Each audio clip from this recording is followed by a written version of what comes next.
Hello, everyone, and welcome back to this week's episode of Unfiltered Wrestling. It's Tuesday, so it's time for our question. Now, usually me and Tim have a little discussion about our question before we hit record, but he's kept this one completely blind, so I ain't got a clue what's coming. So, Tim, over to you, mate. Hi, Lee. My question this week is Charlotte Flair really as toxic as everyone says? Oh, I don't think she is. I think it's because of her name. I think because she's a Flair. So people automatically assume she's going to be a certain way. Look, she's had the issues. She had the almost shoot fight with Nia Jax a few years ago, where that got very brutal. And then you had the big title throwdown with Becky when they were exchanging belts when they moved brands. So I think there's definitely something there. But my question is it really as bad as the internet fans say it is? Yeah, I don't. I think because she's grown up into the business and she's been around the business a long time, I think she knows what people can be like. So I think she's protecting herself quite a lot because obviously she would have heard the stories from her dad and she would have seen it. How long has she been in the business now? Like nearly 15, nearly 20 years? If you include the fact that she beat up Vince Russo about 25 years ago Yeah. on WCW, we'll call it she's been in and out of the business 20 odd years.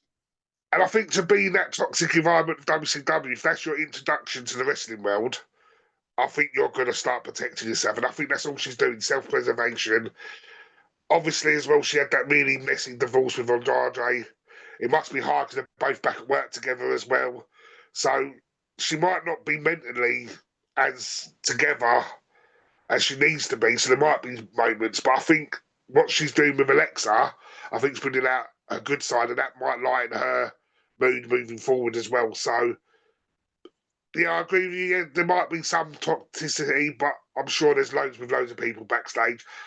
I've heard loads of people say really nice things about John Cena. I've heard a couple of people say he's like a gatekeeper and he looks after himself. So it's it's a hit and miss. I think it also depends on people's moods. You always get people at the workplaces that can be a bit toxic, where their heart's in a good place, but they go about things in the wrong way.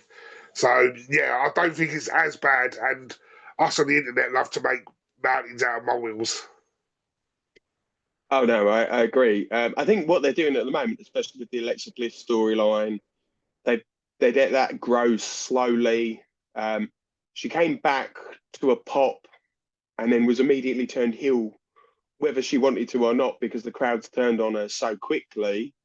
It certainly meant that there was a lot of animosity between her and Tiffany Stratton. You could certainly see that it got serious, whether that's just a clash of personalities or whether, as you said, Charlotte's just gatekeeping her place. I don't know. But I think it's also worth mentioning the 6 Feet Under podcast. Her interview there, she comes across as quite a human being now. I think that's helping. I think you've just got to try and rehab her a little bit more to the fans. I also think that obviously WWE relied on her so much over the years that every time she got a title match, she was given the belt. And that's not her fault, that's story writing. But then the fans then disconnect with that because every time we knew she'd show up, we'd oh yeah, Charlotte's winning the belt, Charlotte's winning the belt. But again, that's nothing to do with, well, it might be, but I don't think that's much to do with her because I know Rick is a legend in the wrestling business, but I don't think his name will pull that much clout over money. So I think it's more of a Vince and Triple H thing. But I keep giving her the belt, but then it annoyed the fans. So I don't think that helped out either. Yeah, she's a good wrestler. Before we say anything else, she is a great wrestler. She does deserve her spot on the card. It's just sometimes it's the politics that happen that put her to be like enemy number one in the public's view. Although at the moment, I think Becky's taken a lot of that heat and she's running with it. She's quite enjoying being number one bad guy, and I think that helps. I think what you've got for her to have such a better run is she's got to lose matches in the right way. Yeah, no, 100%. Well, Tim, that was quite an interesting question. And do you guys agree with our opinion? Please let us know in the comments. And I will see you next week for another WWE Weekly Review.